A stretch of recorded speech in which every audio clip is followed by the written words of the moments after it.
আসসালামু আলাইকুম। গত ২ দিন যাবৎ একটা ভাইরাল নিউজ চলতেছে আমাদের, বিশেষ করে আমাদের দুবাই প্রবাসীদের কাছে।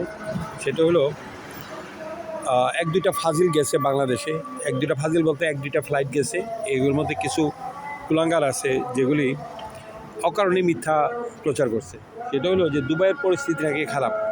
ভাই আল্লাহর কসম, আজান দিতেছে ইফতারের সময়, এখন মোটেও খারাপ না, একেবারে 100% সেফ আছি আমরা। তো ধরেন প্রায় ৩০ লাখ লোক আছে। ৩০ লাখের মধ্যে কি শুনছেন কেউ মারা গেছে, কেউ ইনজার্ড হয়েছে? ওই একজন ক্ষতি হয়েছিল, সে আবুধাবিতে। দুবাই আর আবুধাবি জিনিসটা ভিন্ন। এখানে সংযুক্ত আরব আমিরাত, এটা 7টা রাজ্য নিয়ে একটা দেশ। 7টা রাজ্যের অন্যতম হইল দুবাই। দুবাইতে যাও একটা বা দুইটা পড়ছে, সেটা হলো আপনার আমেরিকান এম্বাসি অথবা আমেরিকান যে নৌবাহিনী বা মানে ঘাঁটি দিয়ে দিকে ছিল, ওদিকে হয়তো 1-2টা পড়ছে। এছাড়া ব্যক্তিগত বলতে দুবাইয়ের আমজনতার মাঝখানে এই ধরনের কোনো ধরনের শঙ্কাই নেই, কোনো টেনশন নাই। আলহামদুলিল্লাহ আমরা খুব ভালো আছি। কাজে কর্মে, থাকা খাওয়া চলাফেরায় সব কিছু দিক থেকে বেটার, কোনো সমস্যা নাই। এই দেখেন গাড়ি চলাচল করতেছে সব মানুষ, এখানে কোনো বাস মেট্রো কোনো কিছু বন্ধ নাই। দেশের পরিস্থিতি কোনো ধরনের খারাপ নাই। হ্যাঁ, যুদ্ধ চলতেছে ইরান বা অন্যান্য দেশের মাঝে, একটা আছে মানে সবার ওই যে ভিসা নিয়ে এগুলি পরিস্থিতি থাকলে বা বাংলাদেশ থেকে আসবো এরা দুশ্চিন্তা করে। আসলে দুবাই ভিন্ন রকম। দুবাই হলো এরকম, দুবাইয়ের সার্ভিসগুলি সব একবার নির্ধারণ করা। যার মেডিকেল হয়ে গেছে তার ভিসা হইব, যার ভিসা হয়েছে সে আসতে পারবো। শুধু ফ্লাইট বন্ধ আছে বা গতকাল থেকেই ফ্লাইট চলাচল করতেছে।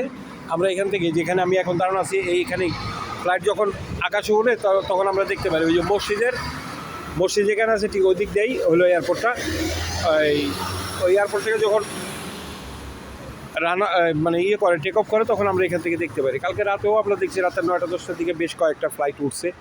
তো ওই রকম কোনো সমস্যাই নাই আল্লাহর রহমতে, সব ঠিকঠাক। এখন ইফতারের টাইম, একেবারে ইফতারের টাইম, আজান দিল মাত্রই, যার জন্য এখন একটু মানুষজন কম আছে। ইফতারটা শেষ হলে আল্লাহর রহমতে সমাগম আবার সেই একই রকম, কোনো টেনশন নাই।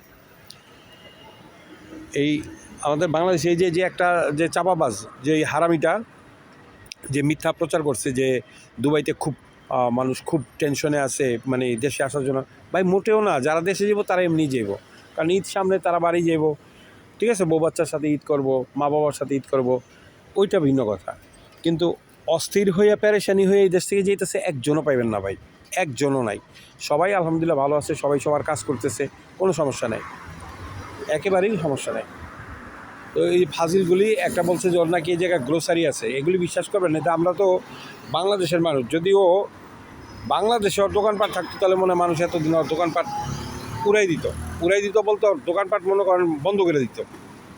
ওর ভাগ্য ভালো যে একটা সভ্য দেশে, দুবাইয়ের মতো একটা সভ্য দেশে ওর ব্যবসা প্রতিষ্ঠান আছে, যার জন্য এখনও কোনো ওই ধরনের অ্যাকশন কেউ করে নাই। হয়তো এটা হইতে পারে ওর এই মিথ্যা প্রচারের জন্য ও হয়তো পরবর্তীতে যখন দুবাইতে আসবে সম্ভবত তখন ও অ্যারেস্ট হইতে পারে। এটা আমি মোটামুটি, আমি না, আমরা যারা আমিরাত প্রবাসী আছি তারা মোটামুটি নিশ্চিত যে সে অ্যারেস্ট হইতে পারে, এতে কোনো সন্দেহ নেই। কারণ এই দেশে আমরা যারা আছি অত্যন্ত আইনের প্রতি খুবই শ্রদ্ধাশীল। আইনের অমান্য করে কেউ কাজ করে না। আইনের অমান্য কাজ করতে বহুত দূরের কথা। ধরেন এই যে রাস্তা পার হইব, যে মানুষ দেখেন এখানে দাঁড়ানো আছে, এই রাস্তাটাও যদি আইন অমান্য করে পারাপার হয়, তাও 400 দিরহাম জরিমানা, বাংলাদেশি টাকায় প্রায় 14,000 টাকা জরিমানা রাস্তা পারাপার হইলে। একটা নির্জন একটা মেয়ে, ধরেন এই যে এক্সাম্পল, এই মেয়েটা যেতেছে একা, ওরে যদি আমরা বিনা কারণে কোনো প্রশ্ন করি আর যদি মনে করে যে এটা ওর জন্য অপমানজনক বা কোনো ধরনের জ্বালাতন মনে করে, বিরক্ত মনে করে, ও যদি পুলিশে কমপ্লেন করে, তাহলে মনে করেন আমার জেল হয়ে যাবে। আমার মনে হয় প্রত্যেকটা মানুষের, তো এখানে প্রত্যেকটা মানুষ এমনভাবে নিরাপদ থাকে যেমনটা মায়ের পেটে আমরা যেমন নিরাপদ ছিলাম। দুবাই হইল মায়ের গর্ভের মতো নিরাপদ, শতভাগ নিরাপদ। এখানে কেউ অস্থির বা কোনো টেনশনে নাই। বিশ্বাস করেন, একেবারেই সত্যি কথা। দুবাইতে থাকা মানে মায়ের গর্ভে থাকা, একেবারে নিরাপদ।